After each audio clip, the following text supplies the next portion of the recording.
Uh, so we are learning about meditation, especially about Shamatha meditation. So last few days,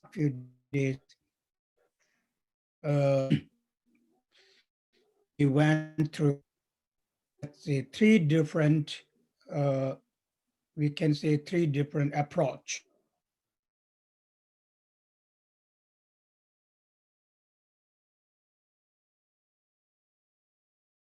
Uh, we are going to discuss about the actual, let's say, meditation. I mean, they were also actual, it's not, they were not, but now coming to this from the two kinds of meditation of shamatha and vipassana. So we are now discussing about shamatha or calm abiding meditation.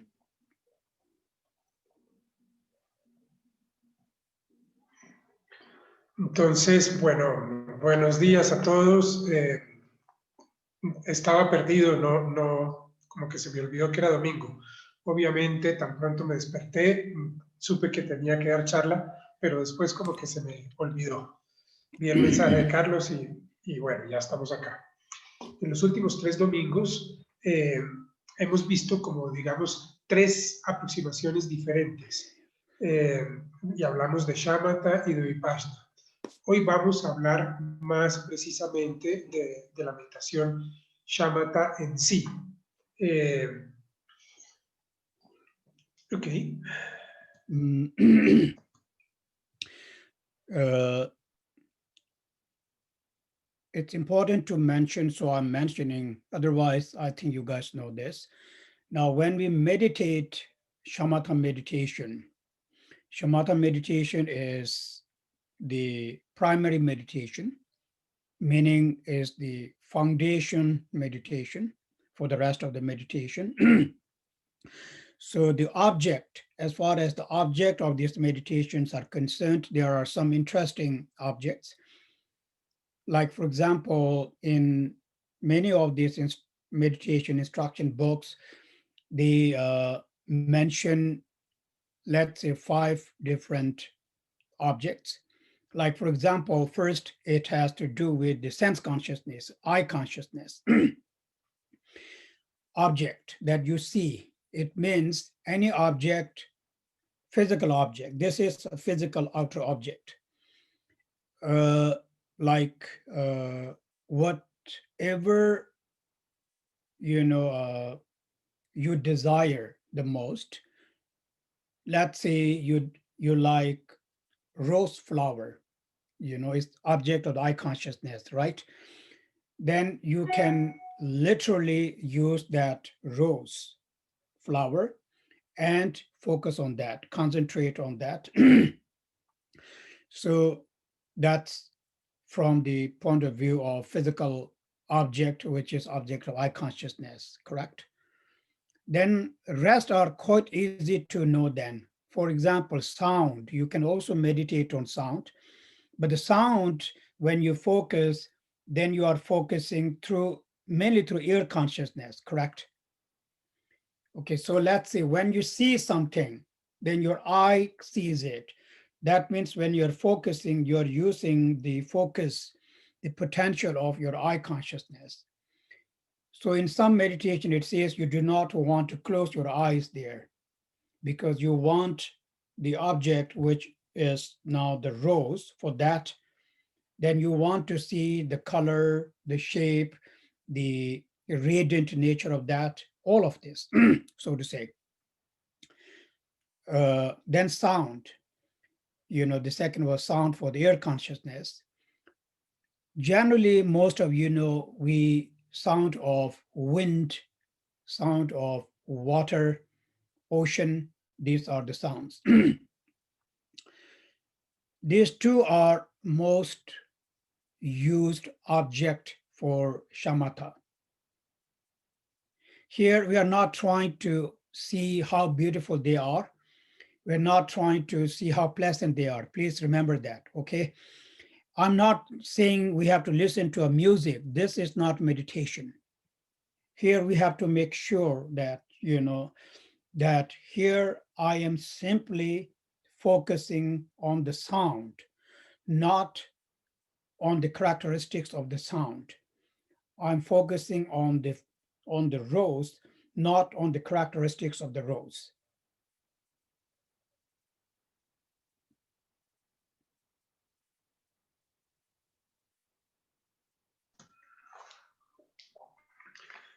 Entonces, ustedes ya lo saben, pero de todas maneras es importante mencionarlo. Cuando hacemos la meditación shamatha, pues esta es la meditación primordial y además sirve de base para todas las demás meditaciones. Se mencionan 5 diferentes objetos de meditación. El primero de ellos se refiere a los objetos de los sentidos, de los objetos sensoriales, digamos. Y podemos empezar con el sentido de la vista. Y pensemos en algo que nos gusta mucho, por ejemplo, una rosa, una flor. Entonces podemos usar esta rosa como objeto de meditación. Igual sucede con los otros sentidos. Por ejemplo, el sentido del oído. Entonces podemos concentrarnos en un sonido, ¿sí? Entonces, en el sonido estamos usando la conciencia auditiva, en la forma estamos utilizando la conciencia visual, y si hacemos la meditación como una rosa, por ejemplo, entonces debemos mantener los ojos abiertos todo el tiempo. ¿Por qué? Porque tenemos que estar viendo la rosa, ¿sí? Vemos su color, su forma, su naturaleza radiante, ¿sí?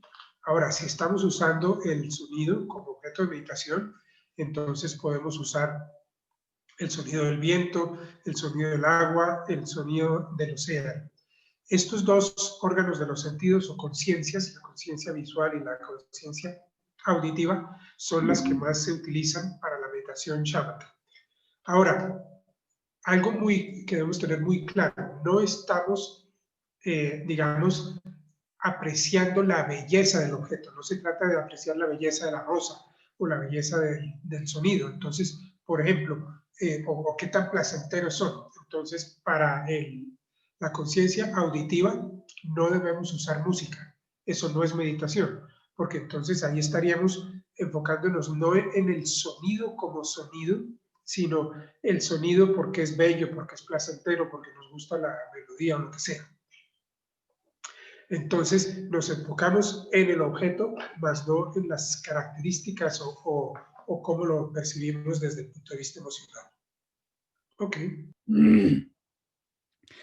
Then, so, one can meditate on, so we finished with the eye, we finished with the ear, then nose. Your nose means smell, actually. You can meditate on the smell also. And then for the tongue, that is the taste, and for the body, it's more of the, the sensations, I guess. And for the mind, for the mind or the mental, then actually are the thoughts. This is when it comes to the mind, it's more subtle, it are the thoughts. What does that mean? It actually means it is used more in the Mahamudra, instructions. Whatever thought arises, we use that thought as an object of our meditation. I kind of like it, but it's difficult to grasp that, right? It means when a thought comes all the time, like let's say some kind of disturbing thoughts. But as soon as that arises, I use that as object of my focus, actually, so to say. So it's a little bit difficult because thoughts are so like fast, so maybe a bit difficult to hold on to. But I like that a little bit better because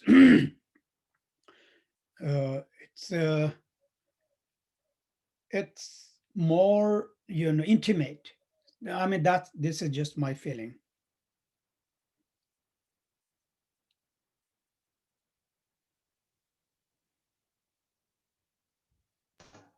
Entonces ya terminamos con los ojos y con los oídos, pues con la nariz, que es el órgano de la conciencia olfativa, es igual, y con la lengua, el órgano de la conciencia gustativa, es igual. Con el cuerpo, pues serían las sensaciones, presión, frío, calor, lo que sintemos a través del cuerpo. Y por último está la conciencia mental. Los objetos de la conciencia mental son los pensamientos. ¿Qué significa esto? Bueno, es una técnica un poco más avanzada, más difícil. Se usa en el Mahamudra, en el que cada pensamiento se convierte en un objeto de meditación. Pero, pues, bueno, el problema es que tenemos pensamientos todo el tiempo, van y vienen a gran velocidad, y entonces es muy difícil, porque los pensamientos suceden de manera muy rápida, y entonces es, digamos, difícil mantener la concentración en un único pensamiento. Pero a mí me gusta, digamos, porque pues es un método, digamos, más íntimo, más interno. All right. So now, what should we use as an object of our meditation?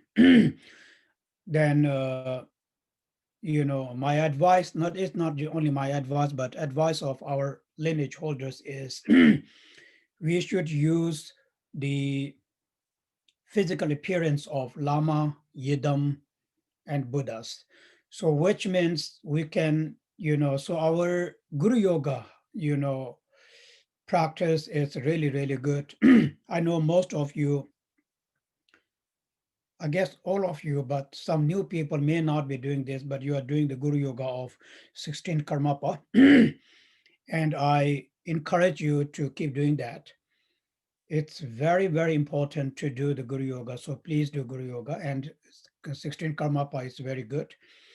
So here, the object of our meditation is 16th Karmapa. But don't think from the number point of view that this is the number 16th. I think it's not very good to think that way. But he is Karmapa, so therefore he is the Guru, the Lama. And the Guru, the Lama, embraces, our forefathers, which means he is the one who embraces the qualities all the way from Vajradhara until the 17th Karmapa, let's put it this way. All the Karmapas, Shamarpas, and of course the Lunarumarpa, all that. But here we don't have to do the counting, but it's a good, very profound, very profound thought, very profound, let's say meditation, when you are visualizing 16th Karmapa, you have the whole lineage Lama sitting there and him in the middle, so to speak. It's what I'm just saying this, okay? So, but Karmapa is, like it says, very radiant, fearless, joyful, compassionate. So these are the qualities, right? So we try to hold that, hold that meditation. Here, since we are doing the Shine meditation, calm abiding, it's important to, try to physically, see Karmapa very clear and very, very, very vivid if you're doing Karmapa. Now you can switch that, like I ask you to encourage you to do Tara practice. Please do Tara practice. So why Tara? Why Tara is really, really good, as all, we all know. So I encourage you, you have the empowerment, please do that. So from time to time, you want to, you know, you want to alternate, and same with the Tara also, White Tara. So here, the first part where we are, you know, visualizing the physical part of our Lama and Yidam in terms of Chinesic or White Tara. These are the two you guys are very familiar with. So I encourage you to never stop doing this practice. And also Mahakala, since I remember that, please do Mahakala, you know, and these, you must do that as a part of your lifetime practice. So we have, actually, thanks to Lama Olim, mostly, you know, you have those practices, to be very honest. But anyway, we don't have to go there. So therefore, you guys don't really lack any, you know, anything actually. We already have the sadhanas, right? So use those sadhanas, and but when you are doing that sadhana, be it Guru Yoga, be it Vatara, be it Chinesic, be it Mahakala, it's important to try to remain as focused as possible on the physical qualities of the Lama, the Yidams, and the protector, right? We also have the protector as in Mahakala. So, because in this way, we're not only meditating, but we are also accumulating so much merit. At the same time, we are also bonding mentally. We are bonding with the lineage through the Guru Yoga, and we are bonding with all the Yidams through that Chinezi or Tara practice. And we are bonding with the Lama Yidam and Dharma protector through what? Through Mahakala. Really important. So I'm just reminding you that you have all these objects. Okay.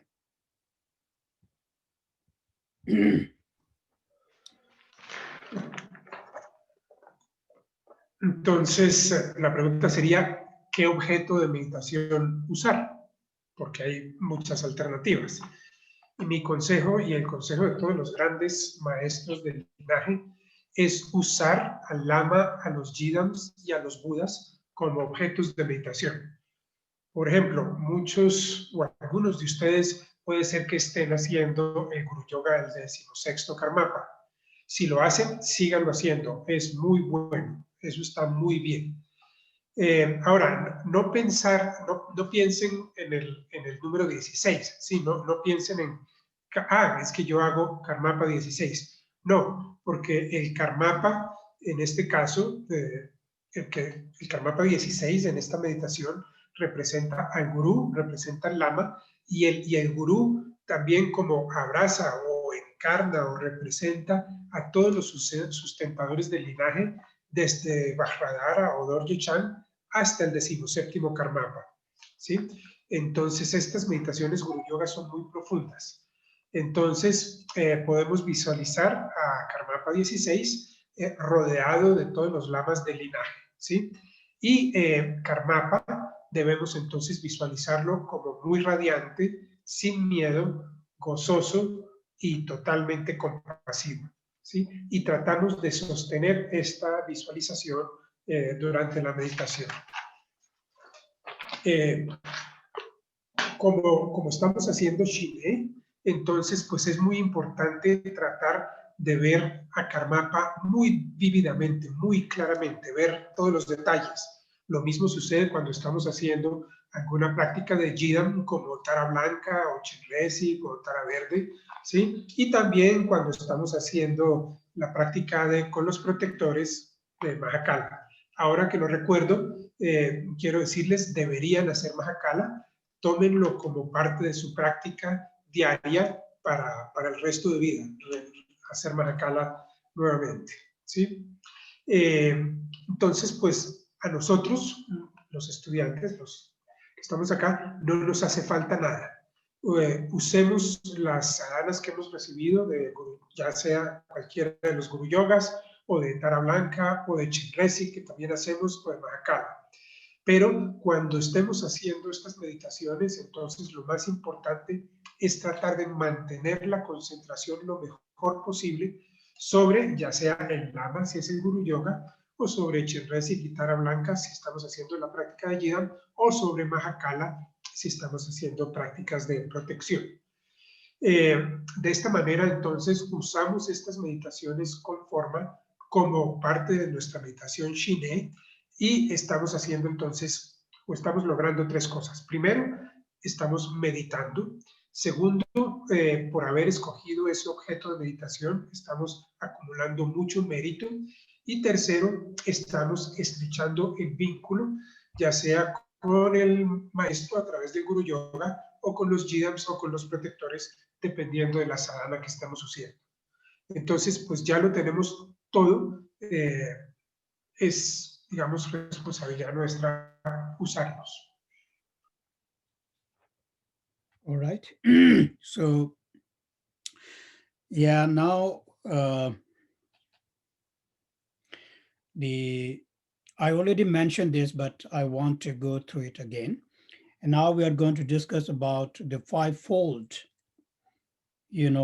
of the meditation. So whenever we meditate, these 5 kinds of fault occurs, and then also the antidote.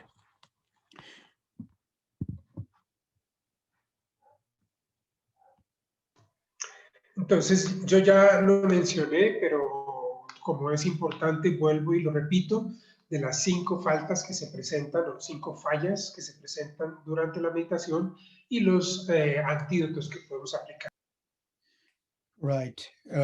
So the very first fault is in meditation is, lack of interest. Actually, it says laziness, but it is lack of interest. It's very easy to actually, it literally means that, meaning now, since this is about meditation, some people do not like to do meditation, but they like to do all the other Dharma activities, right? I think most of the people, they like to do all the Dharma activities except for meditation.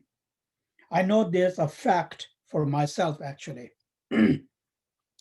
All the monks, nuns, they are not into meditation at all. They are into other activities. So you see, when we say laziness or lack of interest, it doesn't mean they don't like Dharma. Of course, they, have devotion, trust in Dharma. So it's not like they don't like Dharma activities. So you understand what it meant here, like when we say lack of interest or lack of, desire to do meditation. Actually, they don't desire so much to do meditation. So that's the first one.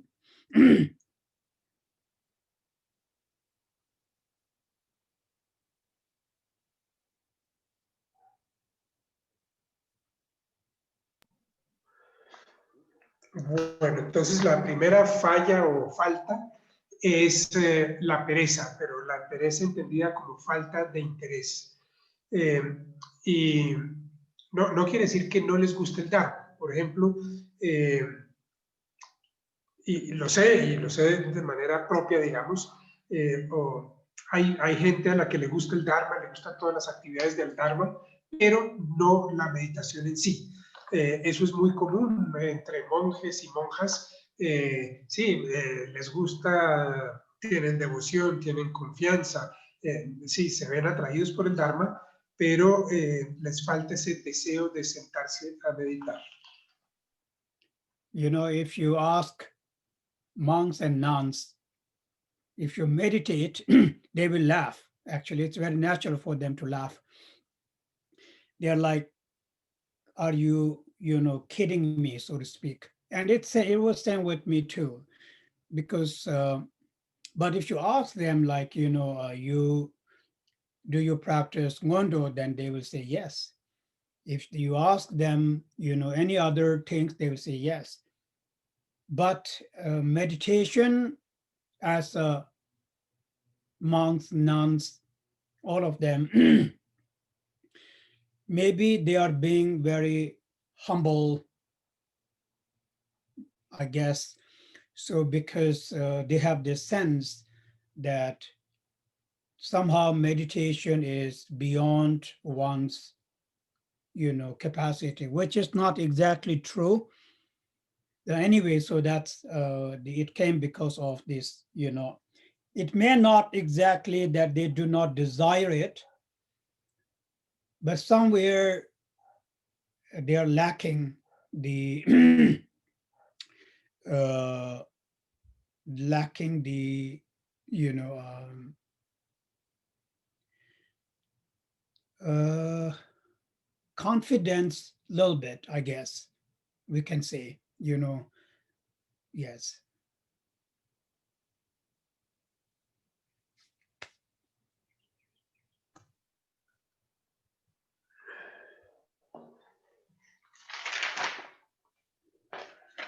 Entonces, con los monjes y las monjas, ustedes, si les preguntaran, bueno, y tú meditas, probablemente se ríen, ¿sí? Y no responden. Pero si se les hace una pregunta más específica, como por ejemplo, ¿hacen Ndogro? Dice sí. ¿Y haces otras meditaciones? Sí. Pero digamos, son muy humildes con respecto a la meditación, en parte porque puede ser que ellos piensen que no tienen la capacidad, que la meditación es algo más profundo y que está más allá de sus capacidades. Puede ser algo así como falta de confianza en sí mismos. All right. Now, so the second, fault. Now, again, this is concerning meditation, not in general. So the second one, it says not remembering not remembering the instructions. It actually means instruction regarding the meditation. Now, this, from our own experience, we can see that's happening. Like when you are doing, like I said before, the Guru Yoga practice or the Yidam practice, we tend to forget the, let's say we tend to forget the sadhana, right? Okay, so if you are doing Guru Yoga, then we tend to forget, let's say, the aspect, the different aspects of the quality, the physical quality of the Lama, for example, can be color, can be mudra, can be the ropes, all that, correct? So that's what it meant, forgetting the instruction, but instruction regarding that sadhana, actually, whichever sadhana you may be doing. Of course, it's not always very, easy to remember each and every aspect of the object of the meditation. In this case, it is the Lama or the Yidam, or even the flower, actually, like I said, mentioned before. So that is the second, second fault.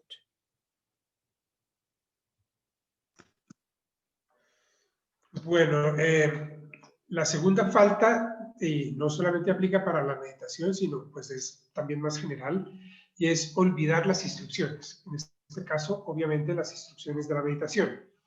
Por ejemplo, si estamos haciendo Guru Yoga o una práctica de Yidam, se nos puede olvidar la sadhana, ¿no? Los detalles de la sadhana. ¿Sí? Por ejemplo, si estamos haciendo Guru Yoga, se nos olvidan los aspectos del lama, como el color en el que aparece, o el mudra que está haciendo con las manos, o si lo que sostenga en la mano, o lo que sea. Entonces, pues obviamente no es fácil, algunas de estas sadhanas son muy complejas, y no es fácil recordar todos esos aspectos de la meditación. All right, so these two faults, right, the first two faults mainly occurs prior to meditation. let's say.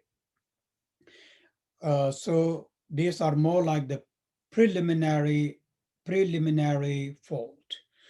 Now the actual fault while meditating is the third one, the third fault. The third fault, in the third fault, there are two.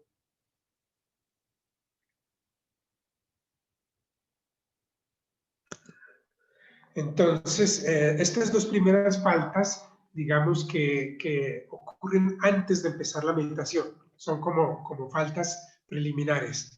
La tercera sí ocurre dentro de la meditación y esta tercera se abre en dos. Now, the actual fault of meditation, this you will find everywhere actually are, is the third in this case, but there are two. So the first one is thinking, and the second is wandering off.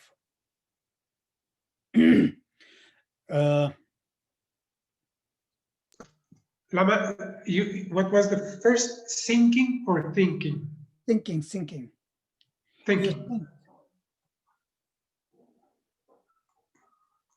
Ok.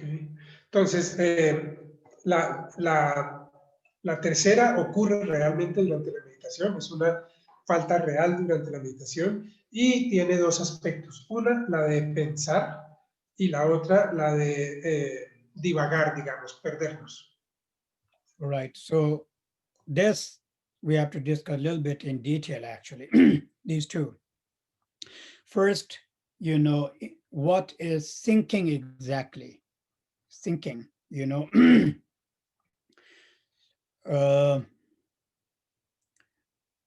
I like this word also in English very much. This is the word I was actually looking for the other days. Think, like when also medically when people think, then what happens is, you know, like drowning, you know, when a person is sinking, then he or she is drowning somewhere. In the same way here, when we lose the clarity, the vivid and the clarity nature of the meditation, of course, that is thinking.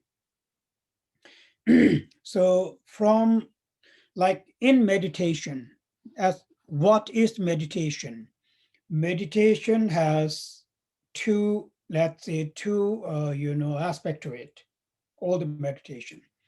The first aspect of the meditation is is one pointed concentration. The second is, you know, vivid clarity, right? So here, as far as thinking is concerned, it's when mind thinks, then what we are losing is we're losing the very, you know, vivid, you know, clarity nature of the mind. You may not be losing the concentration, but the vivid and the very clear aspect is actually losing. So it's very subtle. Anyway, okay, that's the definition first.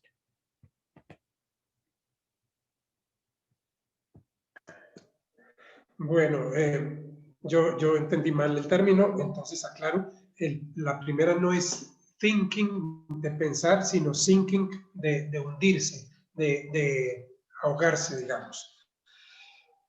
Entonces, pues esa primera falta real tiene esos dos aspectos. El primero, el de hundirnos.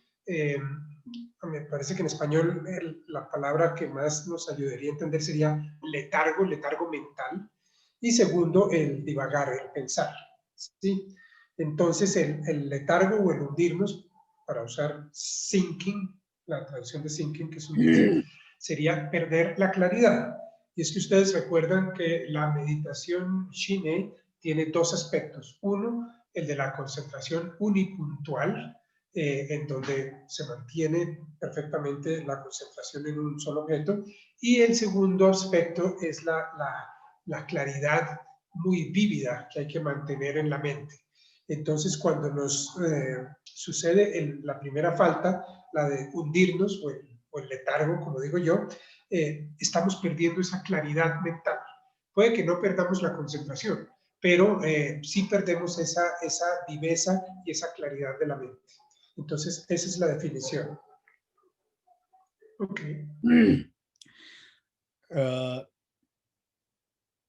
You know, thinking, there are two kinds. The gross thinking and the subtle thinking. What is the difference? The difference is, you know, the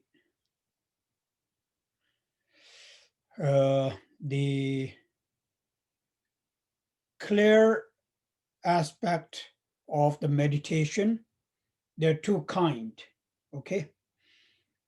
The clear and vividly clear. You understand, Carlos? So first, it is just a very clear state.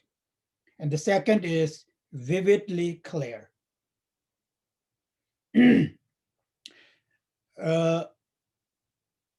When one only loses the clear aspect, then it's, you know, gross.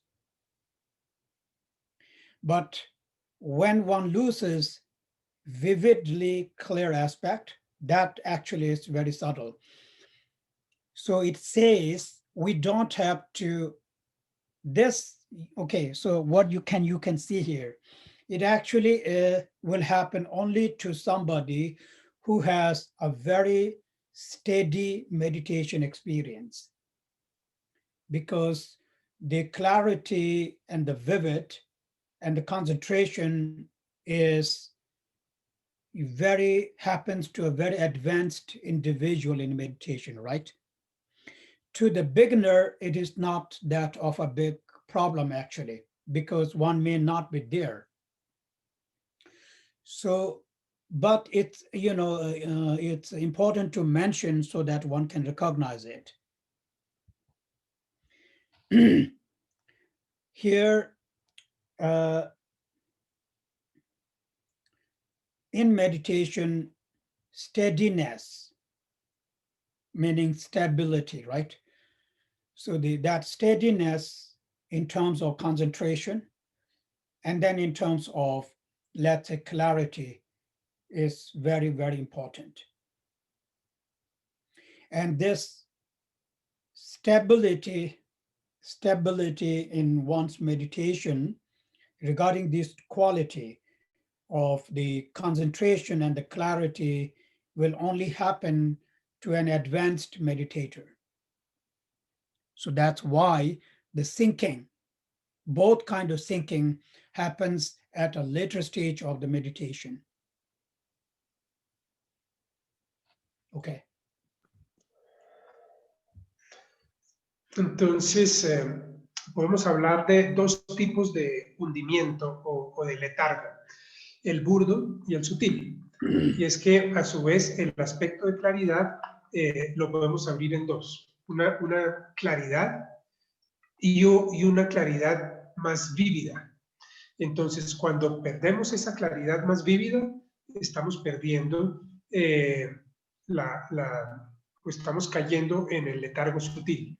En cambio, cuando perdemos la claridad totalmente, estamos cayendo en el letargo burdo.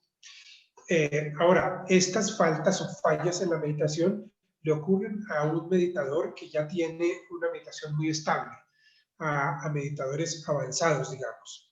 Para los principiantes, pues no es mucho problema, pues porque simplemente no hemos llegado allá.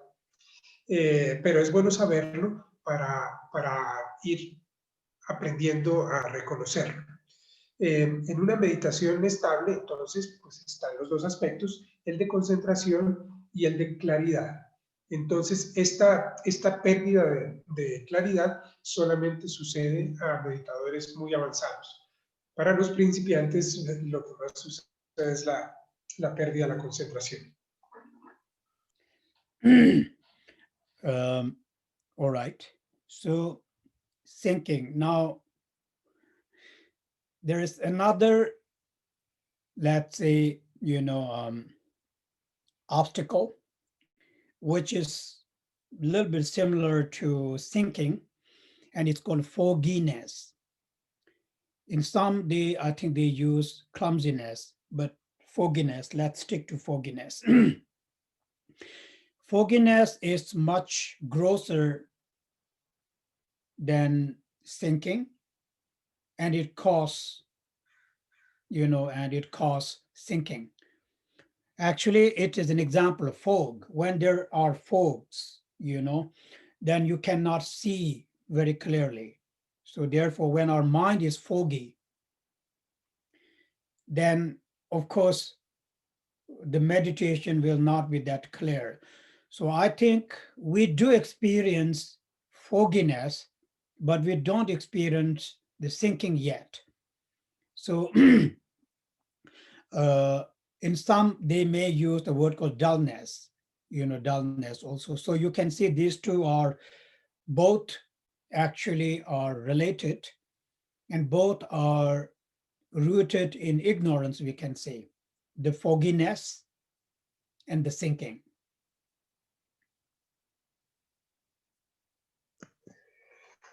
Bueno, otro obstáculo del que hablamos, podríamos llamarlo como, es que no sé cómo traducir fogginess. Fog es Clumsiness.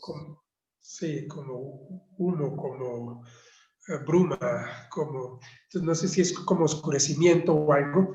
De pronto, fogginess es lo que yo llamo letargo, ¿sí? Porque es más burdo que el hundimiento. Y de hecho, el letargo o el fogginess es lo que produce el hundimiento. Ambos están muy relacionados, ambos tienen que ver con la ignorancia, ¿sí? Aquí me dicen velos. Sí, velos también sirve, no sé. Gracias. Niebla, sí, pero pues niebla mental, no sé. Bueno, ok, gracias. Fog. I guess you don't have so much fog in Colombia, but in Sikkim, in Darjeeling, and in Bhutan, there is a season when you have fog, you really cannot even see your own hands sometimes, actually. So this example is very good for us because we know what that exactly means, when you have so much fog. Anyway, so now these two, so we sort of, okay, the second root, obstacle or fault for actual meditation is wandering off. I use the word called wandering mind, but wandering off. And then in some, they used word excitement, whichever you want to use. And this is something that we generally experience, and it's opposite of actually thinking. Veer off. They say veer off, like V-E-E-R. Wandering off is better for me, wandering off. You just wander everywhere. You just don't sit in one place. This person cannot sit in one place. It's like grasshopper, pop, pop, like monkey mind, actually. It's like a monkey that cannot be on one. They have to jump from, one branch to the other branch to the other branch. That's called wandering. So therefore, this is quite easy to understand. I think this fault. So it is a little bit subtle in the sense, like, I'll give you an example. When you are doing your stuff, then you do not remember so much thing because you're focused on whatever you're doing. But then you sit down on a cushion and then you feel calm. As soon as you sit down and calm, you remember everything. You remember so many things, maybe not everything. Like then you remember, oh, I have to call someone. Then you remember, I have to, do laundry. You remember all these thoughts while you are sitting. Am I clear? So it's not like you are walking somewhere, but as soon as we sit down and try to meditate, all these thoughts pop up in our head, but actually those thoughts has been popping up in you while you were doing other things, but because your mind was distracted with other things, one didn't really recognize that at the back of your mind all these thoughts were already there. And now here, when you sat down, and then when your mind was not distracted by anything else, all this became very clear. But these thoughts were there all along, right? It was always there all along. But just because you were in a traffic, you were in a gathering, one didn't, one were not able to recognize them, that how all these thoughts were there all along. So it actually is quite good a sign. You see, it's a good sign.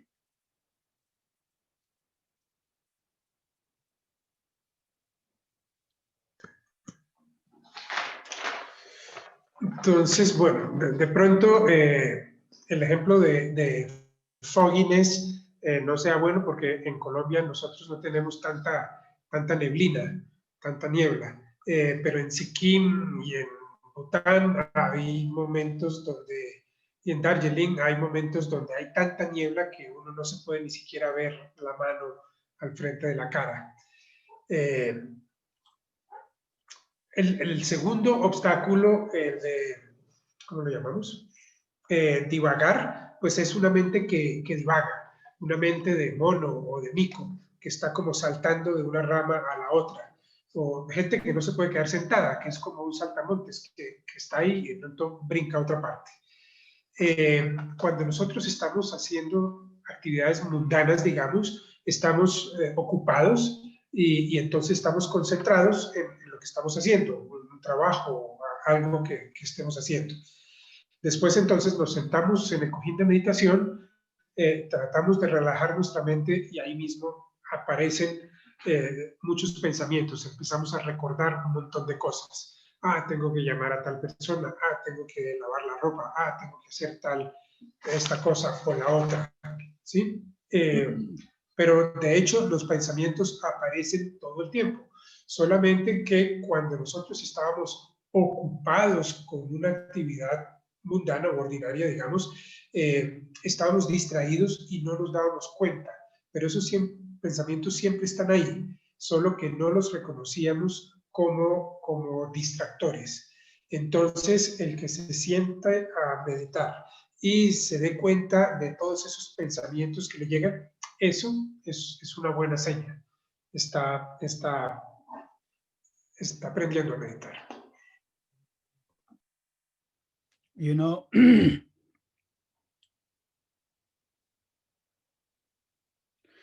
so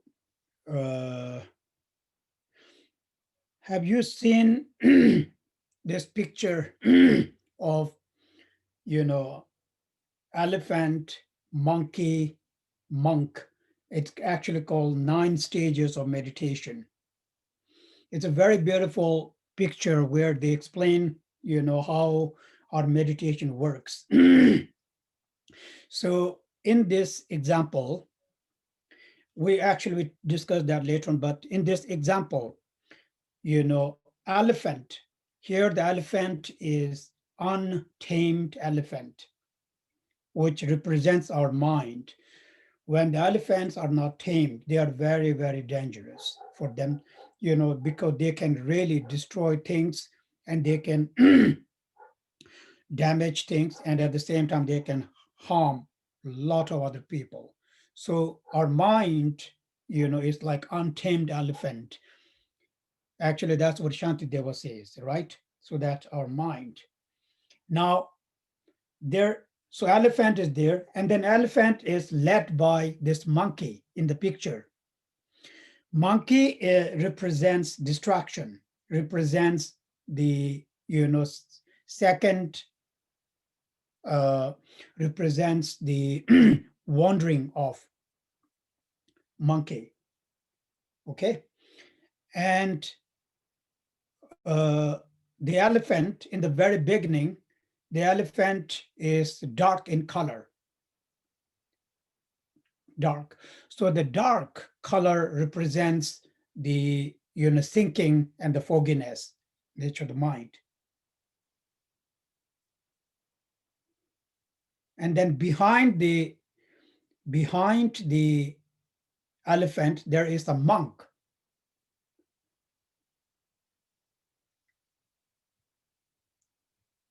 Holding a rope and a hook.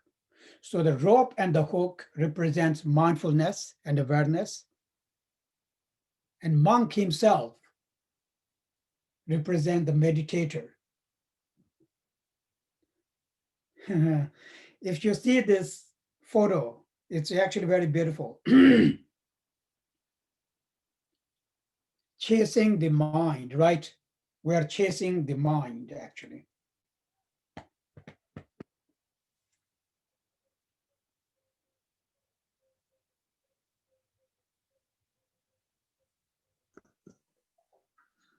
Hay una pintura con la que frecuentemente se representan los 9 estadios en la meditación Shiné. No sé si ustedes la habrán visto. Es una pintura donde hay un elefante, un mico y un monje. El elefante representa un elefante salvaje, no domesticado, representa nuestra mente salvaje, digamos, no taimada, no controlada. Esa mente no controlada, así como el elefante salvaje, puede llegar a hacerle mucho daño a mucha gente, a muchos seres. El mico está encima del elefante, ¿sí? Y el mico, digamos, es el jinete del elefante y trata de conducirlo, de conducir esa mente salvaje. Pero el mico, a su vez, representa la distracción, la mente que divaga, que no puede mantener la concentración. El elefante también cambia de color. Al principio, en los primeros estadios de la meditación, el elefante se representa oscuro, negro, digamos, y ese color oscuro representa el hundimiento mental o el letargo del que hemos estado hablando. El monje va detrás del elefante y lleva una cuerda y un gancho. No sé si han visto los domadores de elefantes, tienen un palo largo con un gancho. ¿Sí? La cuerda y el gancho entonces representan la concentración y la conciencia mental, el mindfulness y el awareness, concentración y conciencia mental. Y el monje representa al meditador, pero aquí el meditador va detrás de la mente, es como si el meditador estuviera persiguiendo a la mente. Es una pintura muy común para explicar las 9 etapas de Shamatha. So here now, so as they move forward, the monk, the monkey, the elephant, the monk, as they move forward and forward, what happens is the monk gets closer and closer to the elephant, and the elephant's the dark color slowly and gradually it starts wearing off, but not all of a sudden. Okay, and then it wears off more and more and more, and then the monkey who was leading before then comes at the back of the elephant, and then slowly, the monk is then riding the elephant, and then the elephant is completely white and the monkey completely disappears. And this is when the meditator has now control over the mind, and that's called Shine, accomplished 9 stages of Shine. We'll discuss the 9 stages actually at a later stage. It just came to my mind, and it's interesting, interesting metaphor. But there are 9 stages. It's not so easy. It wears off slowly and slowly. Okay. Entonces, en la pintura, pues como son 9 estadios, hay 9 representaciones diferentes. Es un camino sinuoso con 9 fotos. Entonces, en la medida que se va avanzando en ese camino, el monje se va acercando más al elefante. Al principio está puro atrás, después aparece más cercano, más cercano, más cercano. El elefante, a su vez, en la medida que el monje se va acercando, el elefante se va aclarando. Ya no es todo negro, sino que aparece ahora con la cabeza blanca y el resto del cuerpo negro. Y el mico se va hacia atrás en el elefante. Antes estaba, no sé si han visto, se montan básicamente en el cuello del elefante los que lo están guiando. Aquí después está en el lomo y después en el anca, así más atrás. Y el monje se va acercando hasta que, digamos, cuando ya se acerca al final del camino, es el monje el que está encima del elefante guiándolo. El elefante ya se ha aclarado y aparece totalmente blanco y el mico ha desaparecido. Entonces, pues esta es la pintura que se utiliza para representar las 9 etapas de Shine.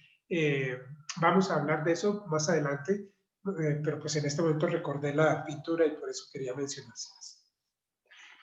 Actually, in this example, on the 4th and the 5th, I think, stage, when they reach up there on the 4th and 5th, now the elephant has become more than white, more than half of the elephant has already become white. But then the monkey is, all the way back. But on the top of this elephant appears a bunny, actually a very small rabbit. And this rabbit disappears on the 6th and 7th also. So that rabbit actually represents, earlier we talked about sinking. Remember, subtle and gross sinking. That too disappears on the 6th and the 7th completely. So that's actually the metaphor for 9 stages of meditation. Bueno, y un poco más de detalles sobre esta pintura. En las etapas 4 y 5, el elefante ya está mayormente blanco, digamos, más de la mitad del elefante aparece blanco. El mico está atrás y entonces encima del elefante aparece un conejo. Este conejo representa los dos obstáculos que hemos mencionado hoy, el del hundimiento y el letargo, o sea, la falta no se dice vividez, la falta de claridad burda y sutil, y el conejo desaparece en las etapas 6 y 7. Entonces, cuando el conejo desaparece, lo que representa es que en esas etapas 6 y 7 hemos logrado, digamos, deshacernos de los obstáculos de falta de claridad burda y sutil. O sea, hemos podido erradicar el hundimiento y el letargo por completo. So in the example, you see first monkey is leading the elephant, remember? And then slowly the monkey is left behind. The monk leads the elephant. He's not on top yet. Okay, so he leads the elephant all the way to the 8th stage. But on the 9th stage, then the monk is riding the elephant. So that's the accomplishment stage, so to say. Correcting a little bit or making more clear. Sí, entonces para aclarar, digamos, porque pues para que no quede duda de cómo es el proceso de la pintura, al principio, digamos, el mico está encima del elefante. A medida que avanzan las etapas de Shine, el mico se va yendo hacia atrás y el monje, que primero estaba puro detrás del elefante, empieza a acercarse hasta que se pone al frente del elefante. Y con el lazo que tiene, lo jala, digamos, lo está guiando, ¿sí? Y en la 9ª etapa de Shine, en lo que se llama la realización del chine, es cuando el monje aparece encima del elefante. O sea, ya domina, no solamente lidera, sino que domina completamente a la mente. So now the question is, who is leading your mind? The monkey or you, you know? For now, for me, my monkey is leading my mind all the time. There's no doubt about that, you know? But we're still chasing it, you know. Of course, we are still chasing the elephant of the mind, but somehow monkey is still leading it. So there is hope that one day I will lead lead my own elephant, mind of the elephant, and then someday I'll ride it. Entonces, la pregunta que nos podemos hacer es, ¿quién está guiando a nuestra mente? ¿El mico o el elefante? En mi caso es el mico, ¿sí? Pero pues algún día espero poder ser el guía de mi mente y tener control sobre mi mente. All right, so first, second, third.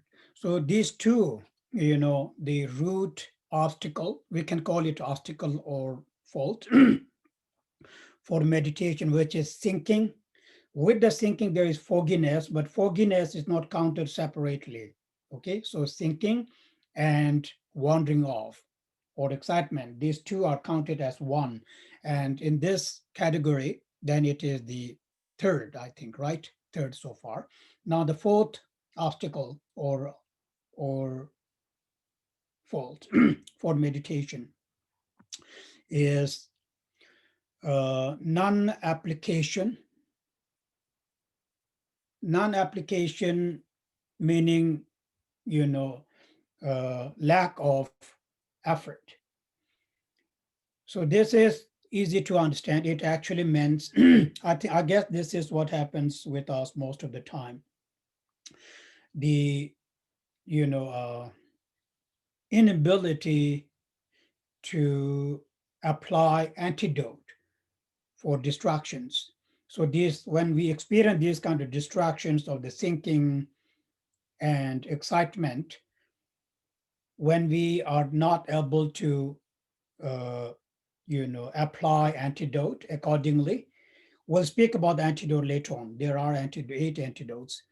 So that's called lacking or lacking the effort or non-application, because I'm not able to apply the antidote at the right point.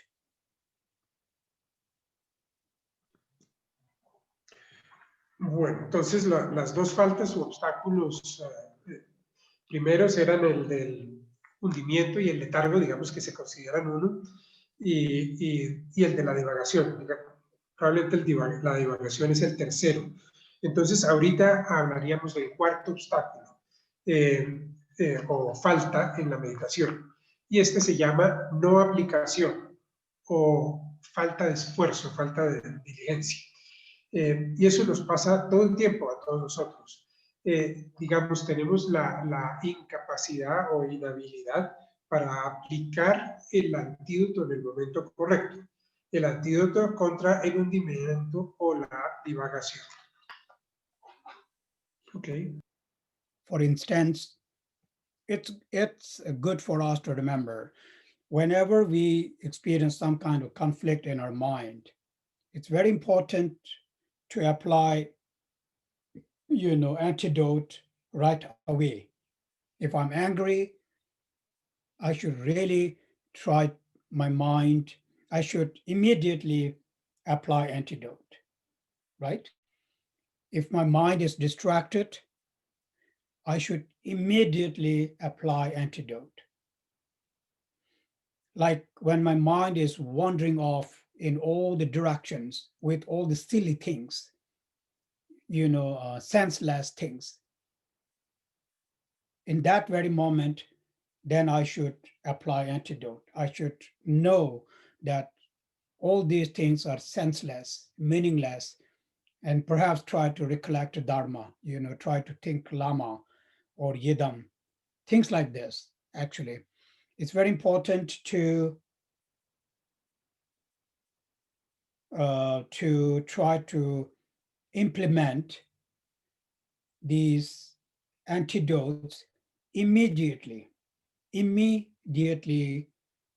you know, when we experience negative thoughts.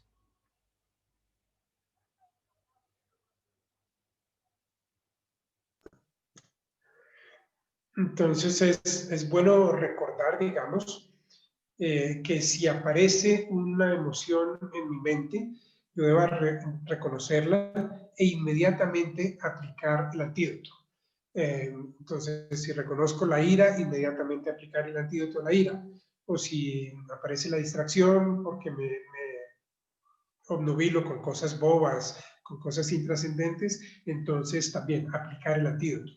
Puedo recordar el Dharma, recordar al Lama, recordar al Jidam que he estado practicando. Entonces es muy importante poder implementar estos antídotos. Inmediatamente aparecen las emociones o distracciones en nuestra mente. I remember, you know, actually, I remember my mom, you know, she used to say these things to me. I was a young boy, so I didn't know very much. She would always say, "Oh, you know, I'm crazy. My mind is just wandering off." And then she would suddenly recite mantras, you know, like Om Mani Padme or something like this. Also, I remember, you know, elderly monks, they would say the same thing. They're like, "Oh, I'm so crazy." And we're like, "What did you do?" And he was just sitting there and he's like, "Oh, I'm so crazy. My mind is so crazy." Immediately he would sit down and then meditate and chant mantras. So I think these are really good advice, you know, and a way of controlling our mind when they're wandering, right? We should always do that, you know, whenever we see that our mind is wandering off, and our mind is wandering off very often, and especially when they're wandering off after all these senseless things, thinking about politics, for example, it's all useless actually. What are you going to win by thinking about this politics? Or perhaps about the situation? It's not going to help us thinking about the situation, who is right or who is wrong. It's not within our control. But then our mind, like all these media things, they think they say, politicians think they say, our mind, if we get too much into all these things, then we are really, you know, sinking into this very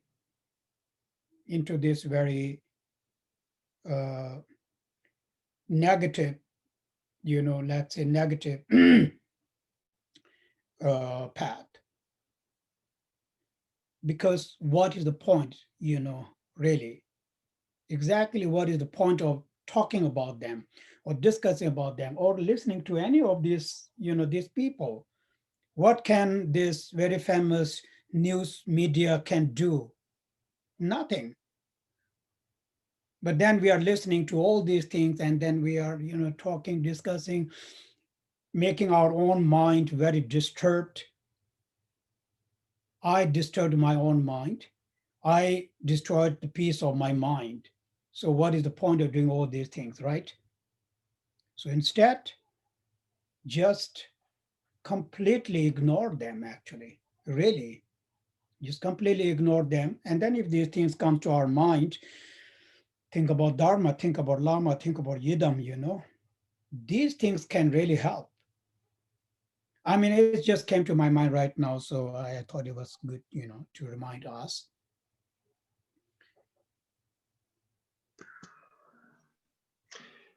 Ahora recuerdo a mi madre, cuando yo era un niño chiquito, yo le decía, no, es que mi mente es muy loca.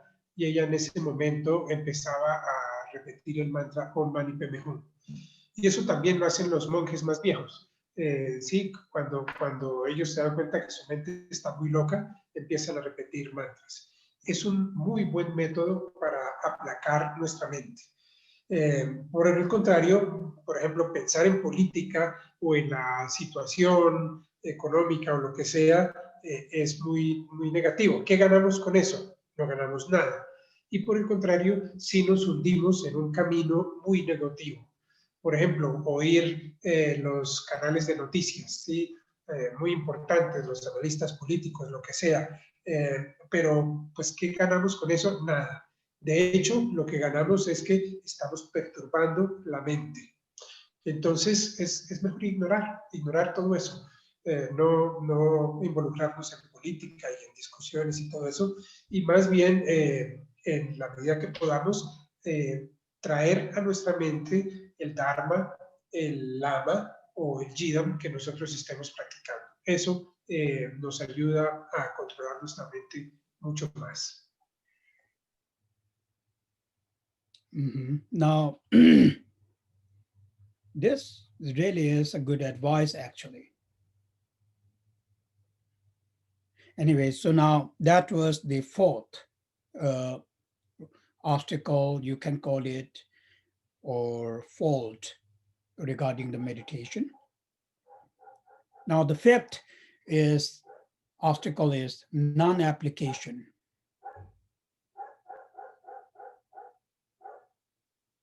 Non-application meaning Lama, non-application, that was fourth. That's the name you gave for fourth, the one that we just covered. application. Yes. No application. Fifth is application. Application? Is the fifth. Application.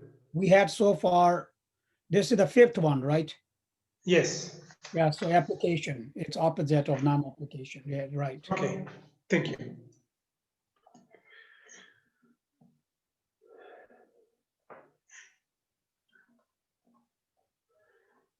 Entonces, el cuarto era no aplicación, el quinto es el opuesto, aplicación. Yeah, this is application. What I said actually is already application, I guess, already said that. But here, the meaning of application is, no, actually, I messed it up. Anyway, so I already explained that. Non-application is when we are lacking when we are not able to, well, I said it together. Actually, I said it together, so it's okay. I said it together, I guess, because non-application is when we lack the ability to implement the antidote right away.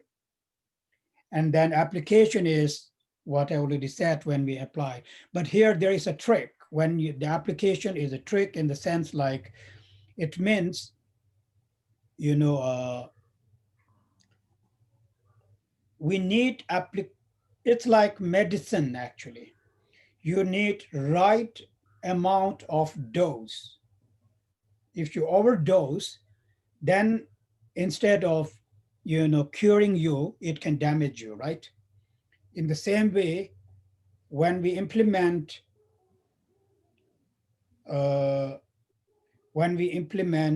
antidote, or when we implement effort, it has to be very exact. Meaning, like, the other word is, we do not want to push or force, because then it will become distraction, so that's why. So I did explain that together because they go together, the fourth and the fifth.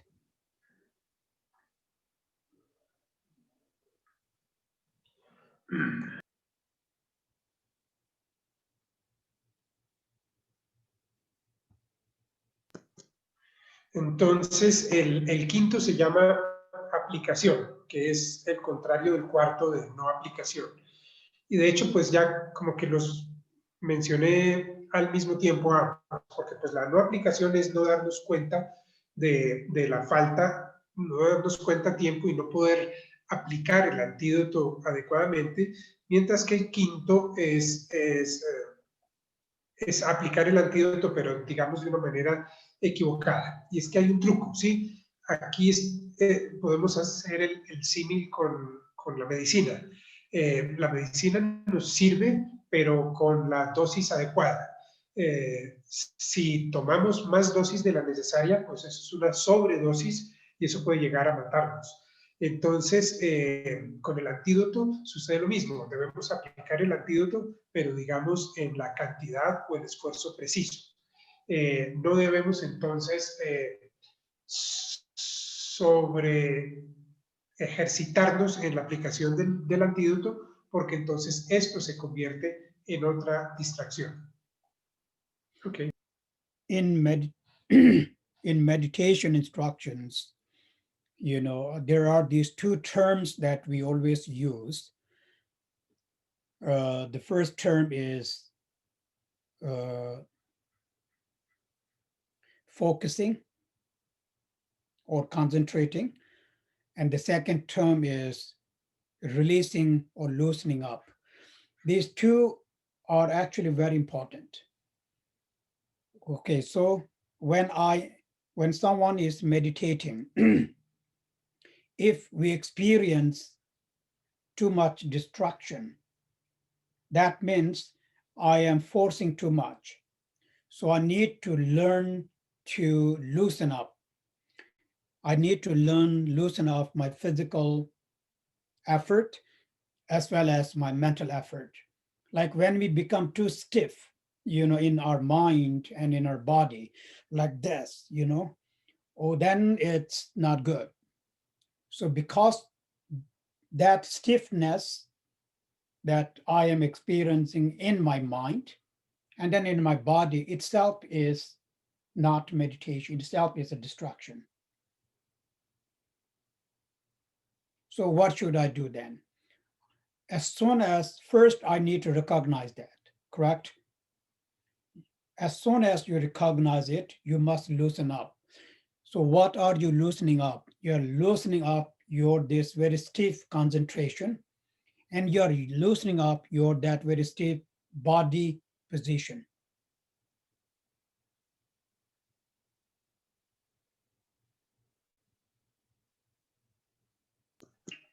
En las instrucciones de meditación normalmente se usan dos términos, que son como concentración y relajación. Y es que cuando nosotros estamos demasiado concentrados o haciendo un esfuerzo muy fuerte, entonces puede aparecer mucha distracción, y eso es por el exceso de esfuerzo. Entonces, en ese momento debo relajarme. ¿Sí? También cuando hay mucha rigidez, entonces la posición de meditación es muy rígida y la mente también está muy rígida, muy severa, entonces eso no es bueno. ¿Qué debemos hacer? Entonces, primero, reconocer esos estados de exceso de rigidez mental o física, y cuando los reconocemos, entonces relajarnos mentalmente en nuestro esfuerzo de concentración y relajarnos en nuestro cuerpo en la posición. Yes, relaxation is a good word. Okay, but then if I experience too much of relaxation, then again that relaxation itself will become obstruction, right? Relaxation can bring fogginess, actually, sleepiness. Is this understandable? Then again, I need to remember, oh, now my mind is sort of sinking. Why? Because my mind is relaxed. So as soon as I remember that, then you're focusing actually. You're again bringing your mind back to concentration. So that's what this meant actually. When you say application, non-application, in the meditation term, that's what it meant.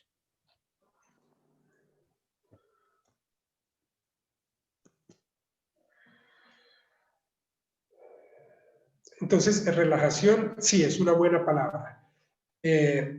Pero cuando nosotros nos relajamos mucho, eso entonces también se convierte en un obstáculo, porque con el exceso de relajación, entonces aparecen el adormecimiento y el letargo. Entonces, digamos, por eso es que el cuarto y el quinto punto de no aplicación y aplicación es bueno presentarlos juntos, porque aquí vemos que cualquiera de los dos extremos se convierte en un obstáculo. Hay que mantener, digamos, el justo medio o el término, la tensión adecuada, digamos. Okay.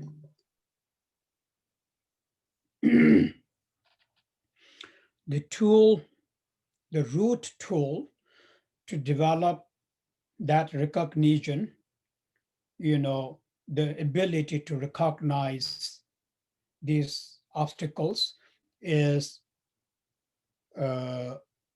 recollection and mindfulness.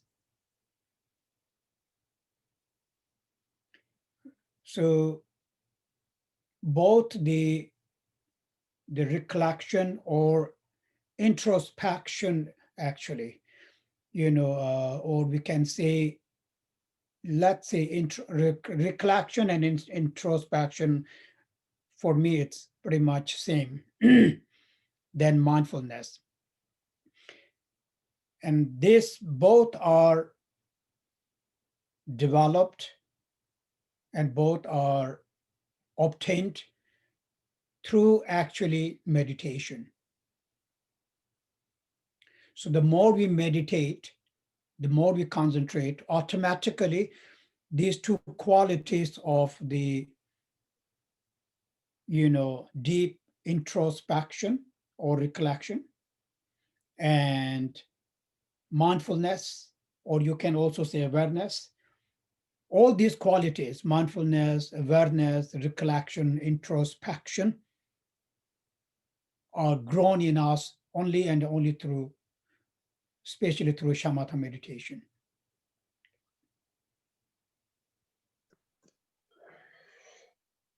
La herramienta raíz para reconocer estos obstáculos la podemos llamar como la recordación y la atención plena, recollection y mindfulness. ¿Sí? La recordación también la podemos llamar como introspección.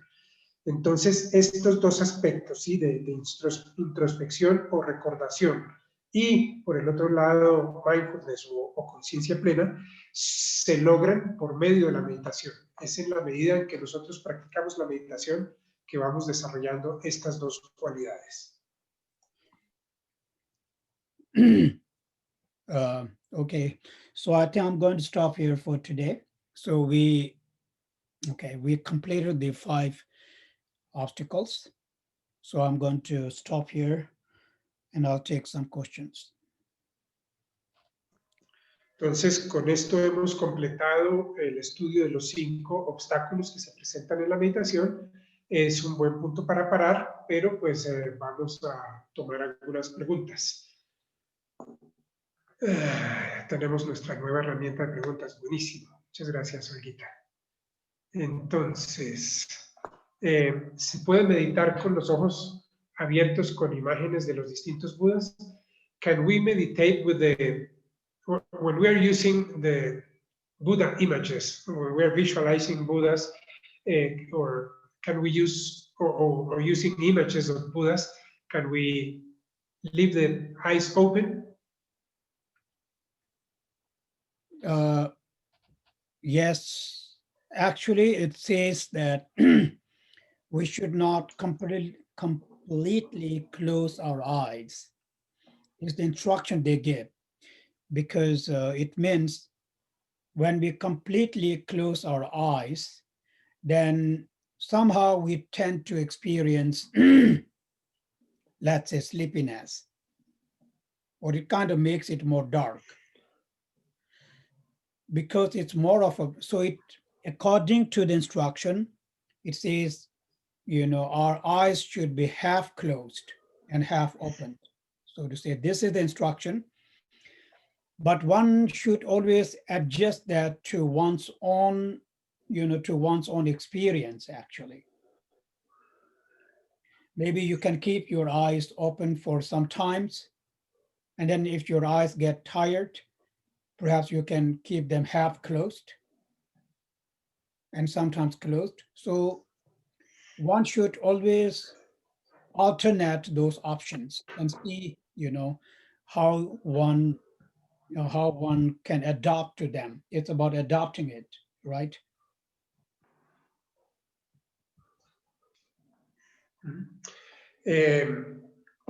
Sí, de hecho, pues las instrucciones de meditación dicen que no debemos cerrar nuestros ojos.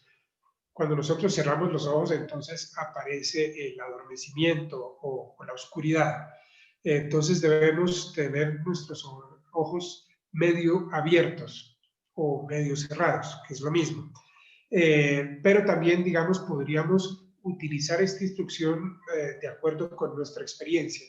Entonces puede ser que al principio tengamos nuestros ojos abiertos y después los cerremos un poco, o puede ser que los cerremos del todo. Depende de cómo estemos sintiendo la experiencia meditativa. Cuando hablamos de protectores, ¿de qué nos protegen? When we are talking about protectors, what do they protect us from? I guess they protect. It depends what you request of them, actually. I'm sorry, I didn't understand you.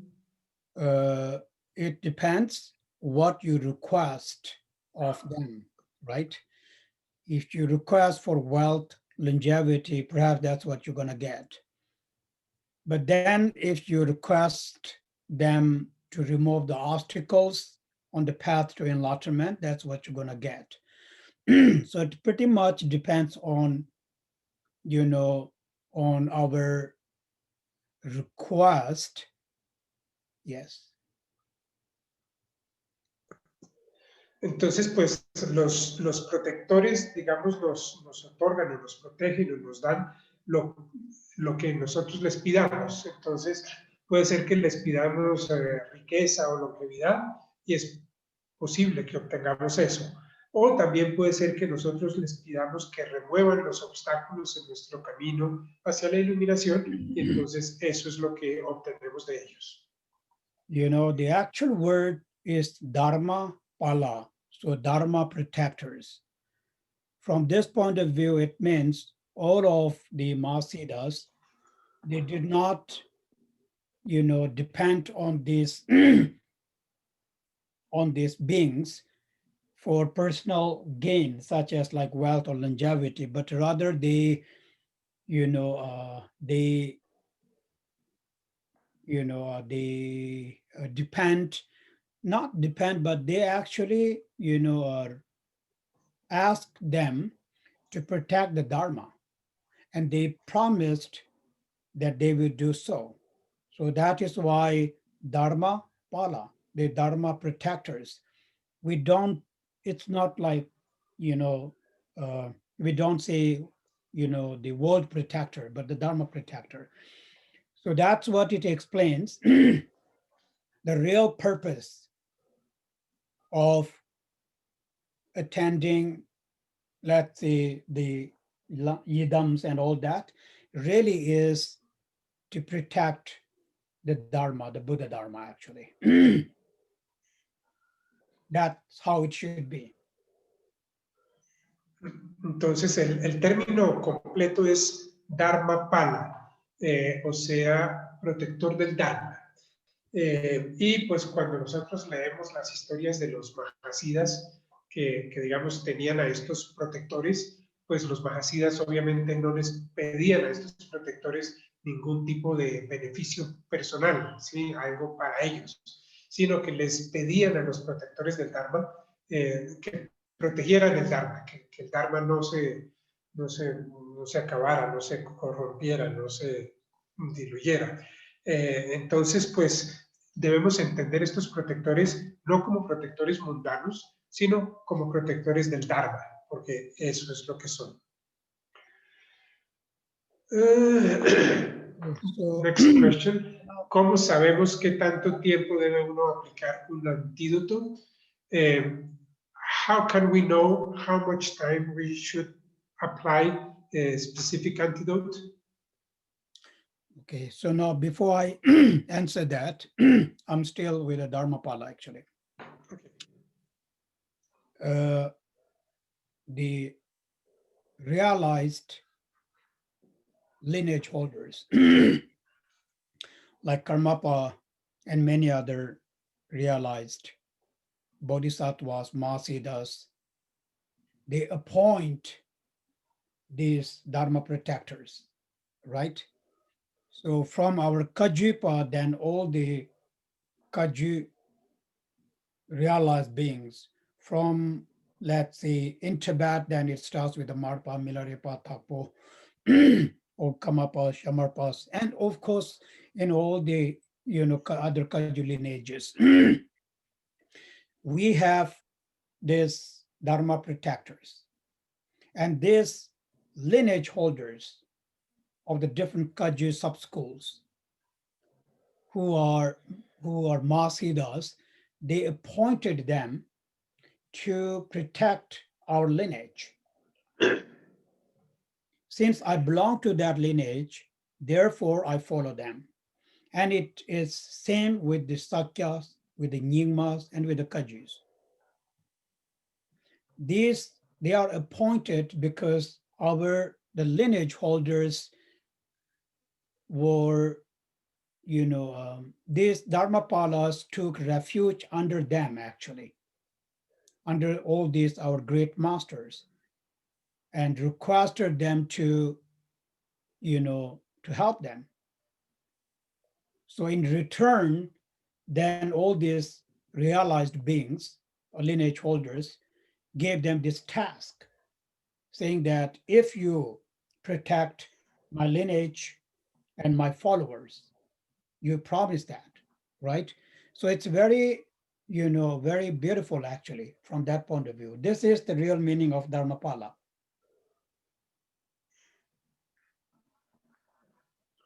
Entonces, antes de contestar la pregunta del tiempo de los antídotos, vamos a continuar respondiendo sobre los dharmapalas. Los grandes seres de nuestro linaje, los sustentadores del linaje, los seres realizados como Karmapa y los diferentes Mahasiddhas del linaje Karma Kagyu, empezando por Marpa, Milarepa, Gampopa, y los diferentes Karmapas y todo eso, todos tienen, digamos, esa relación con los protectores, pero lo que le han pedido es que, y lo que han pedido y lo que los protectores, digamos, han jurado hacer es proteger el linaje. Entonces, pues dentro del Karma Kagyu tenemos a Mahakala, pero los otros Kagyus también tienen sus protectores, y esto también es igual con los otros linajes. Con los Sakyas, los Nyingmas y los Gelupas, cada linaje tiene sus protectores para proteger el linaje.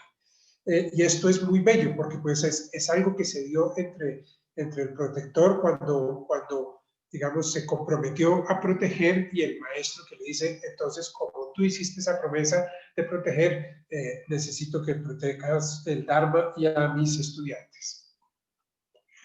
Or the answer for that question, it's actually a good question. It means, one should not. So when one applies the antidote, as soon as that antidote has worked, meaning as soon as that antidote has removed whatever it is meant to remove, then one should not hold on to that actually. So, because if we held on to them, then it'll become destruction. So applying antidote here from the meditation point of view, you apply that, and then as soon as the application of that antidote has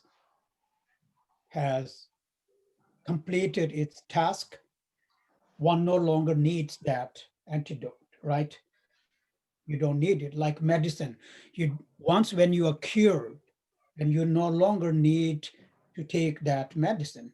If you took that medicine, then that medicine can actually harm you. In the same, that's the same actually with the antidote too. But this is from meditation point of view, not from Dharma point of view. For Dharma, of course, we need it for our lifetimes. So there is a difference.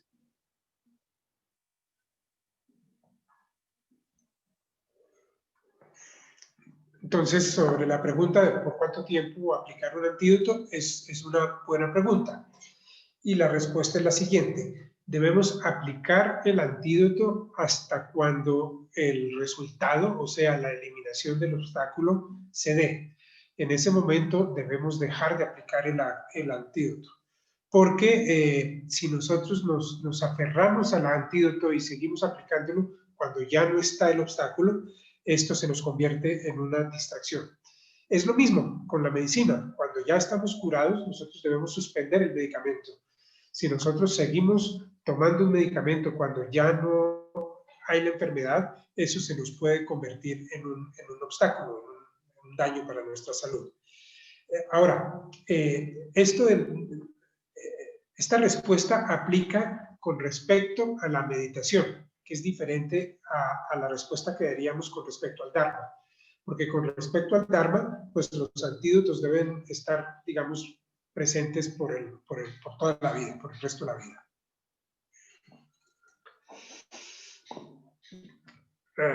Now comes a question. Si bien es buen consejo alejarse de las noticias y temas políticos por el grado de negatividad mental que nos pueden generar, ¿cómo conciliar dichos aspectos con el Dharma o el ejercicio de la meditación? ¿O cuál técnica sería más conveniente aplicar? Si no podemos abstraernos totalmente de los problemas sociales que nos alejan. Well, it's a good advice to take some distance from politics and news and all that, because they can generate negativity in our minds. But how can we reconcile that with our Dharma practice or the meditation practice? What could be the best technique to apply? Because we cannot disconnect completely from the worldly affairs. We still need to be engaged to a certain point. I'm not sure if I understand that actually. Why not? Entonces la respuesta es muy sencilla. ¿Y por qué no nos podemos abstraer totalmente de esos problemas? If you are a media person, are you saying that? I don't actually exactly get that question. So we cannot stop other people from doing that. So one should also not try to convince or try to reason other people why they should not listen or follow that. But as far as oneself is concerned, you totally have the independent, to not do that, unless that's your job. So if that is your job, then you're just doing your job, but you don't have to get completely involved. I guess it's very hard, when you are the person doing it. For me, it's easy to say because I'm not doing it. So I understand that. But well, anyway, I'm just saying it, so we won't have to find a way actually.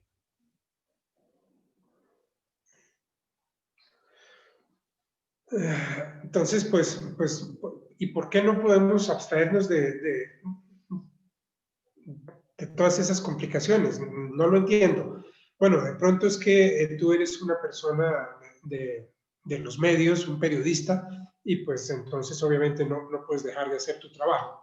Pero pues nosotros como individuos no podemos parar a la gente, no podemos hacer que la gente se comporte como nosotros queramos, no podemos cambiarlos. Entonces, desde ese punto de vista, nosotros somos totalmente independientes para no hacerlo, para no involucrarnos en eso, ¿sí? A menos que, como ya dije, ese sea mi trabajo. Entonces, pues si ese es mi trabajo, entonces yo hago mi trabajo, pero lo hago sin involucrarme emocionalmente. Simplemente hago lo que tengo que hacer, pero sin dejarme involucrar emocionalmente. Ahora, bueno, yo lo digo porque es fácil para mí, pues porque yo no me meto en nada de eso. A mí eso me tiene totalmente sin cuidado. Pero bueno, de pronto sí, hay que aprender a encontrar ese punto medio que nos permita practicar el Dharma sin desconectarnos totalmente de los asuntos mundanos. Actually, I'm talking more regarding the pandemic, not really politics in general, actually. I'm just saying this pandemic situation that we have in the world, and then all these things that we are, talking, discussing, all that. I'm just referring more to the situation that generally we are facing because of the pandemic. So all it's not exactly controversy, but all the political, yes, issues with these things and all that. But I'm not really in general about politicians or politics. Sí, entonces, pues tal vez mi enfoque tiene que ver más con la pandemia, no tanto con la política en sí, sino, digamos, con los aspectos políticos que se han metido en la pandemia, de si fue bien manejada o mal manejada o lo que sea, ¿sí? De todo eso que estamos viviendo. Pues gastarle tiempo a eso no nos aporta nada. Por eso digo que debemos mantenernos distantes o indiferentes con eso. Next question. ¿Qué antídoto puedo aplicar en la falta de claridad y el hundimiento? Which antidote could I apply for the lack of clarity and sinking? This actually we are going to study in next Sunday, because we are going to talk about antidotes. Sí, entonces, si nos permites, eso lo vamos a tratar el próximo domingo, que nos vamos a concentrar en los antídotos. Entonces, por ahora, dejémosla pendiente. But in short, next question. In short, it's quite Okay. easy. If you are thinking, opposite of thinking is actually, excitement. And opposite of excitement is thinking. So you use these, against each other, like brightness and darkness. If you want bright,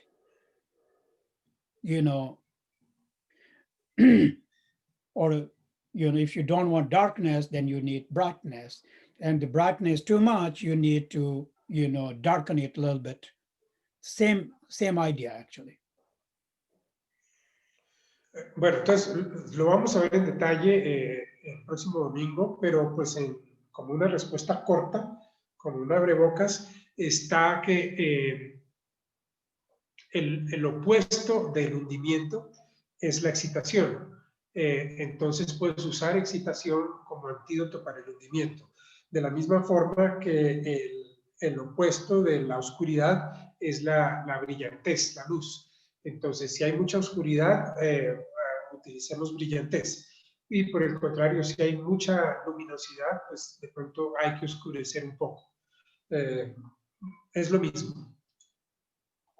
In meditation, actually, it says, if I experience excitement, and because of that, when my mind starts wandering, that means my mind is too excited.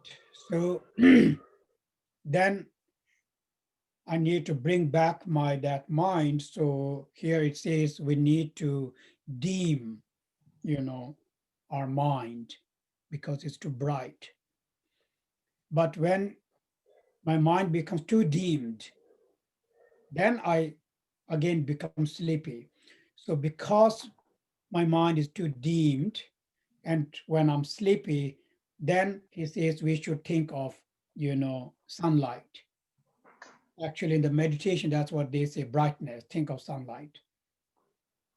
Or when it is too excited, it says think of dimness, or think of, darkness. Entonces, en las instrucciones se dice que cuando nuestra mente está muy excitada, entonces debemos tratar de aplacarla. Y por el contrario, cuando nuestra mente está como opacada, eso genera adormecimiento y entonces el antídoto puede ser pensar en algo brillante como la luz solar. Y en cambio, cuando tenemos mucha excitación mental, podemos pensar en oscurecimiento, en cómo aplacar la mente. Esos son los antídotos que usamos. Next question. ¿Por qué el mantra de Mahakala no se debe pronunciar, sino que se debe hacer mentalmente? Why should we not pronounce the Mahakala mantra loudly, but do it only mentally or very, very subtle? I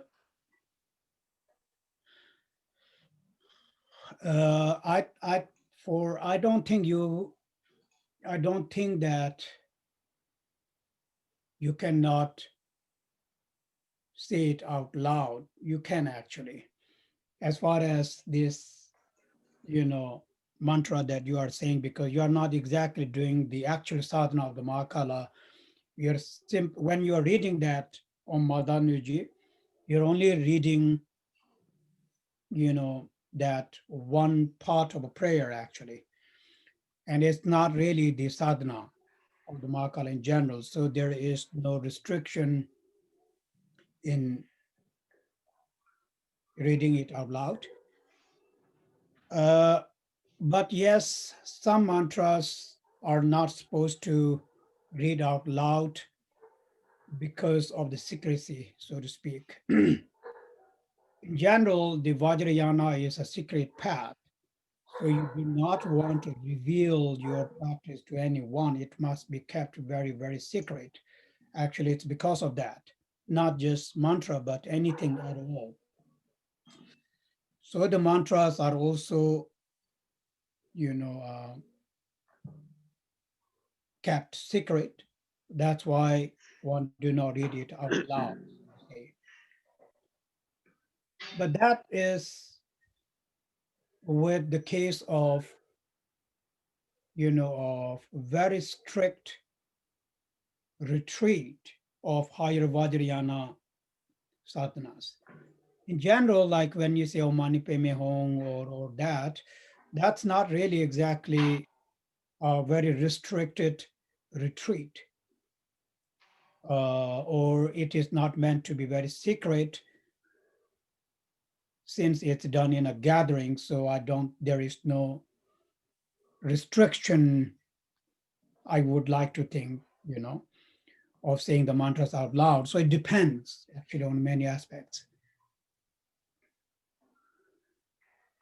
Bueno, entonces, primero hay que hacer una claridad, digamos, cuando nosotros recitamos lo que llamamos la invocación de Mahakala, esa es solamente una parte de la sadhana, y en esa parte no está incluida el mantra. Entonces, eso lo podemos hacer en grupo y lo podemos hacer en voz alta.